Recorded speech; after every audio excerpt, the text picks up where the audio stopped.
নমস্কাৰ মই বৰ্ণালী আজি আকৌ আহিলো আপোনালোকৰ মাজলৈ ইংৰাজী গ্ৰামাৰৰ এটা নতুন পাঠ লৈ আজি আমি টেন্সৰ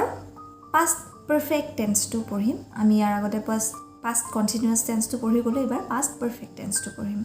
গতিকে পাষ্ট পাৰফেক্ট টেন্স কেনেকুৱা প্ৰেজেন্ট পাৰফেক্ট টেন্সটো যি আছিলে সেয়াই হয় কিন্তু ইয়াত কাল বা সময়ৰ পৰিৱৰ্তন হৈছে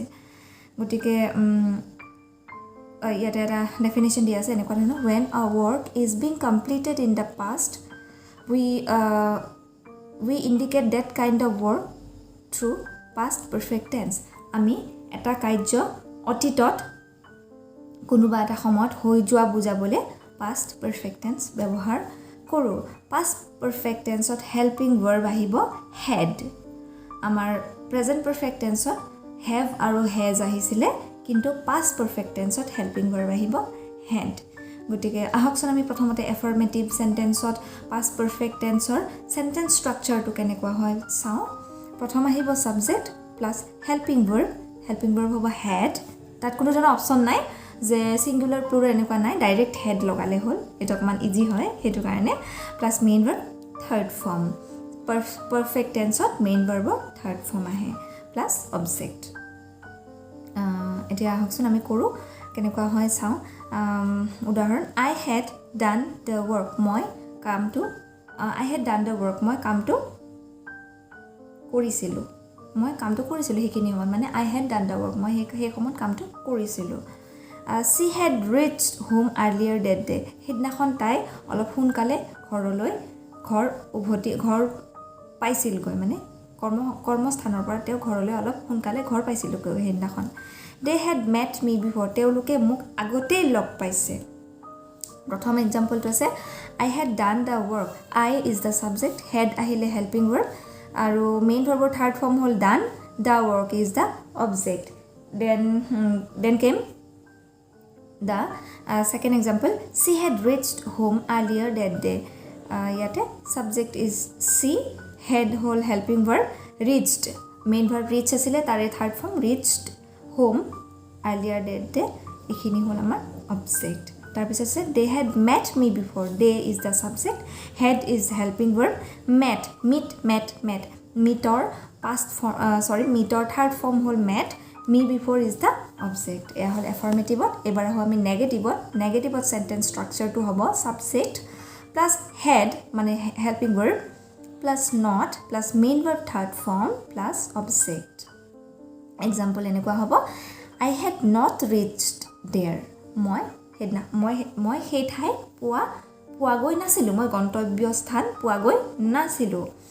I is the subject had is helping verb not for negative reachৰ past form reachৰ third form verb reach verbৰ third form reached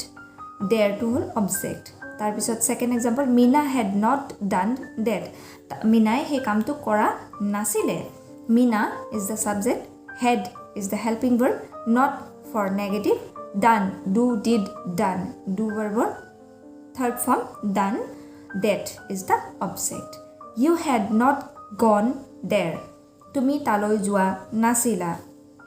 you is the subject had is the helping verb not for negative gone go went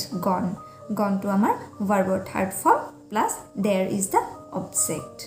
okay গতিকে negative খিনি হৈ গ'ল এবাৰ হয় আমি ইন্টাৰোগেটিভ লাগে ইন্টাৰোগেটিভত কি হৈছে প্ৰথমতে আমাৰ হেল্পিং ভাৰ্বটো আহি যায় গতিকে had plus subject plus main verb third form plus object had you done this তুমি সেই কামটো কৰিছিলানে গতিকে had is the helping verb you is the subject done did done is the do verb third form this is the object this to এটা object আৰু question mark তাৰ পিছতে আৰু এটা question আৰু এটা example had I said that মই হেনেকে কৈছিলো জানো আমি যে কেতিয়াবা তুমিয়ে দেখোন তেনেকে কৈছিলা আমি কি কওঁ had I said that মই কৈছিলো নেকি তেনেকে এনেকে যে কওঁ হেয়া গতিকে had হল আমাৰ helping verb I আমাৰ subject said to আমাৰ say verbৰ say main verbৰ third form said that is the object তাৰ পিছত আছে had she done her homework তাইৰ homework বাতে তাই গৃহ কাৰ্যখিনি কৰিছিলেনে head is the helping verb, she is the subject, she is the subject, done, do, did, done, do verb third form, done, that,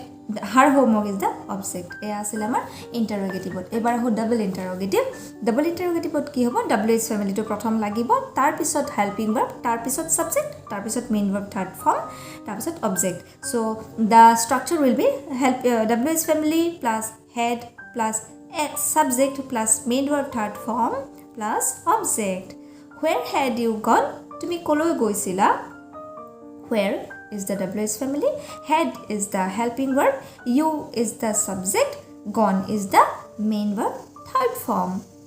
Go went, gone. Why had you done this? তুমি সেই কামটো কিয় কৰিছিলা? So why is the WH family, had is the helping verb, you is the subject, done, do, did, done, do verb third form, done, this is the object. আৰু শেষত question mark, তাৰপিছত why had she broken my promise? তাই মোৰ promise কিয় ভাঙিলে? আমি যে suppose দুখ লাগিলে আমি কওঁ তাই কিয় এনেকুৱা কাম কৰিলে, তাই এইটো কাম কিয় কৰিলে, আমি যে কওঁ তাইনো মোৰ বিশ্বাস কিয় ভাঙিলে, এনেকুৱা why had she broken my promise? তাই মোৰ বিশ্বাস কিয় ভাঙিলে?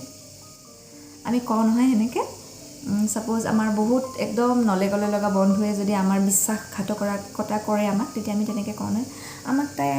তাই মোৰ বিশ্বাসটো তাই কিয় ভাঙিলে বাৰু, আমি এনেকুৱা ধৰণৰ কওঁ নহয়। সেইটোৱে why had she broken my promise?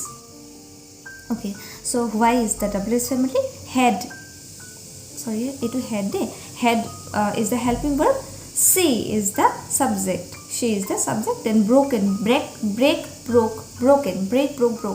broken is the break verb third form, broken, my promise is the object. গতিকে এয়া আছিলে past perfect tense। আশা কৰিলোঁ মই past perfect tenseটো আপোনালোকক ভালকৈ বুজাব পাৰিলোঁ বুলি। গতিকে যদি ভাল পালে মোৰ টিচিংছখিনি চেনেলটো লাইক শ্বেয়াৰ এণ্ড ছাবস্ক্ৰাইব কৰি দিব বুলি আশা ৰাখিলোঁ। So' bye bye for today, have a great day.